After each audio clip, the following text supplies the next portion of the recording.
आज के दौर में ऐसे कई लोग हैं जो सिर्फ पढ़ाई को ही महत्व देते हैं और उसमें कुछ कर सरकारी नौकरी पाने की चाह रखते हैं।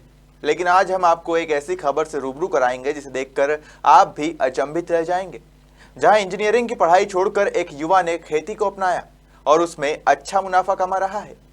हरदा जिले के चारखेड़ा ग्राम के युवा किसान राजेश गेंधर ने अपनी इंजीनियरिंग की पढ़ाई बीच में छोड़कर खेती करने का इरादा किया।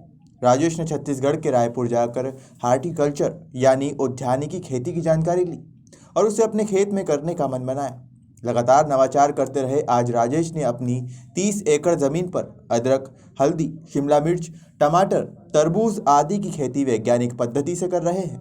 राजेश ने अपने खेत में 33 लाख रुपए की लागत से इजराइल की इरिगेशन ऑटोमेशन प्लांट लगाया, जिसमें जमीन में ड्रिप पद्धति से खाद एवं पानी दिया जाता है, जिससे ECPH मेंटेन होता है और फसल को संतुलित मात्रा में खाद एवं पानी मिलता है।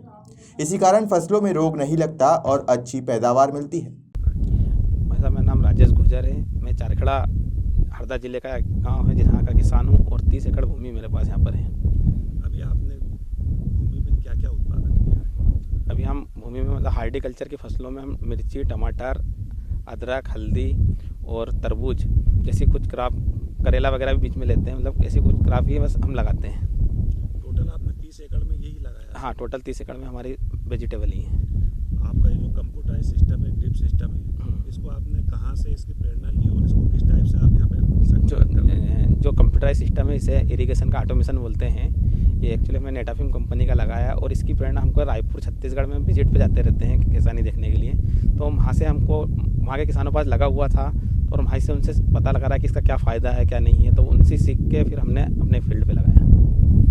आपको क्या फ़ायदा लगा या एडवर्टीज लगाने से और जो है स्पॉट पे जाके करने के? यदि मैं 30 एकड़ में खाद चलाने के लिए भी बंदे रखता हूँ तो मात्र 10 घंटे लाइट आती है और कम से कम 5 आदमी मेरे को लगते हैं खाद चलाने के लिए अलग अलग।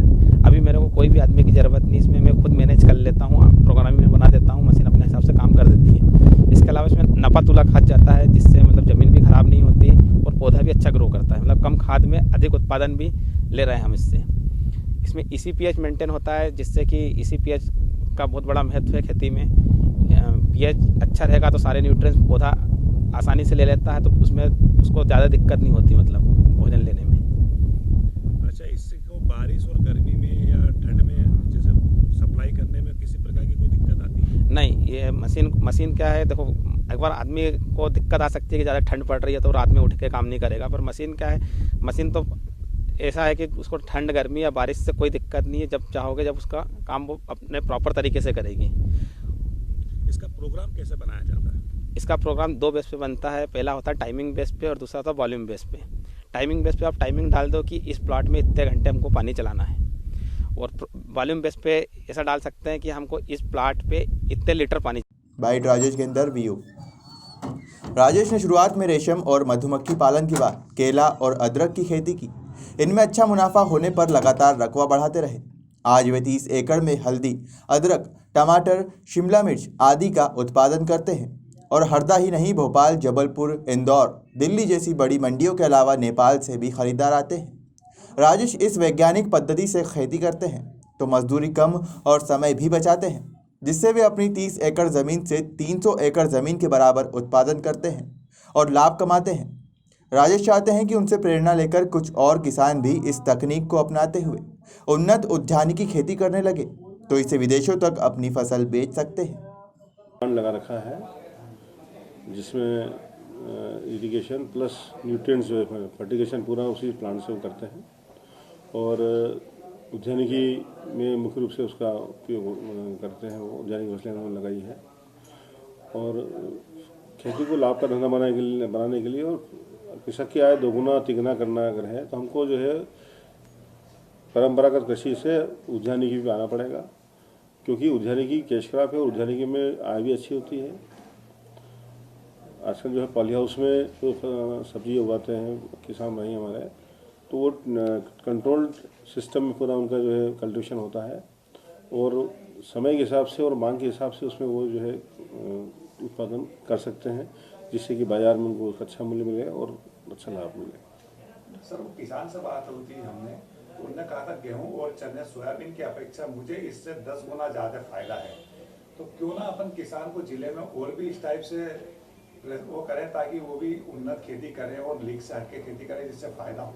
निश्चित रूप से उद्यानिकी में बहुत ज़्यादा फायदा है और इसके लिए किसानों को प्रोत्साहित कर रहे हैं। और आपने गत वर्षों में देखा होगी कि अपने हरदा जिले में मिर्ची और तरबूज का एरिया काफ़ी बड़ा है। गर्मियों में जो है किसान तरबूज बहुत लगाते हैं और मिर्ची का क्षेत्रफल लगातार बढ़ता जा रहा है, टमाटर का क्षेत्रफल भी बढ़ता जा रहा है।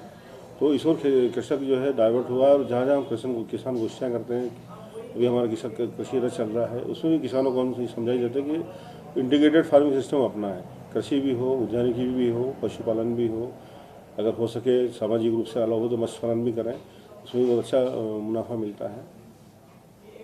सर, उनका कहना है कि जो ट्रेडिशनल खेती होती है उसमें और जो केस क्रॉप की खेती होती है उसमें खर्च ज़्यादा है, तो शासन की कोई ऐसी स्कीम है जिससे उनको लाभ मिल सके और उसको प्रोत्साहन मिल सके? देखिए, उद्यानिकी विभाग में योजनाएं जैसे पाली हाउस पे काफ़ी सब्सिडी है, 80% सब्सिडी पाली हाउस पे, ड्रिप सिस्टम 80% सब्सिडी है, स्प्रिंकलर सिस्टम में सब्सिडी है। तो शासन में इस तरह के पूरे सब्सिडी के पूरे पैकेज विद्यमान है। ये जो ऑटोमेशन लगा है इसमें भी कोई सब्सिडी वाले काम होगा? ऑटोमेशन प्लांट में क्या है कि इसमें जो ड्रिप सिस्टम देते हैं पूरा, उसमें एक निश्चित स्थायी सब्सिडी है। अगर किसान उससे ज़्यादा कीमत का लगाता है तो शासन का तो एक निर्धारित सब्सिडी के, मान लीजिए कि 10,000 रुपये का कोई यूनिट है, उस पर 80% या 6,000 रुपये जो भी कम हो दे हो, ये उदाहरण बताया मैंने आपको। तो चूँकि वो किसानों का जो प्लांट है वो काफ़ी महंगा प्लांट है, तो वो जो भी सब्सिडी उन्होंने ली होगी बाकी मैक्सिमम पैसा उन्होंने अपनी जेब से लगाया होगा।